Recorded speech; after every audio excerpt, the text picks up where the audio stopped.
Fluency is the ability to read accurately at a natural pace that is not too slow, not too fast, using correct phrasing and expression. And reading fluency is important because it leads directly to good reading comprehension. So a student who can read fluently is able to focus more on understanding the text that they're reading rather than just trying to read word by word. Reading fluency is assessed by listening to and recording how many words a student can read correctly in 1 minute. When I assess a student's reading fluency, I remind them that the goal is not to finish the passage in 1 minute, but that they should read at a natural pace, which is not too fast, not too slow, and then also with expression. As the student reads, I follow along and mark any words they read incorrectly, add, or may leave out. If the student doesn't know the word, I count to 3 in my head and then tell the student the word so that they can move on. And if the student self-corrects, I make a note of that and it doesn't count against their word per minute. After 1 minute, I mark the last word that the student read, record the word count at that point, and then subtract the number of words missed to get the words per minute. Our district uses the Dibbles Oral Fluency Scale to set word per minute benchmarks for the beginning, middle, and end of each grade level. For example, a 3rd grader should be reading 78 words per minute at the beginning of the school year.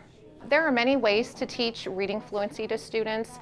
First of all, we need to teach them what fluency is and why it's important. And also it's important to tell parents what reading fluency is and why it's important. That way you can get them on board too. Another way to teach reading fluency is to read aloud to students as often as possible so that you can model fluent reading to them, and then also to do the occasional think aloud to give them your fluency tips as well. Paired readings where partners read together and readers' theater scripts are also a great way to develop fluency. Echo reading is a great way to develop pacing and expression.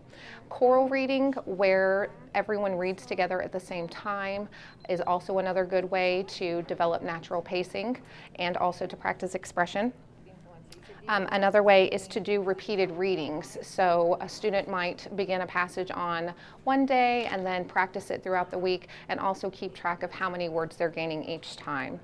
And finally, practice, practice, and more practice. And it's also important to have students practice reading fluency with a text that is on their level. So not something that's too hard, but then not something that is too easy either. So reading fluency is really important in making the transition from learning to read to reading to learn. So students who have good reading fluency can focus more on comprehension instead of just reading that word by word.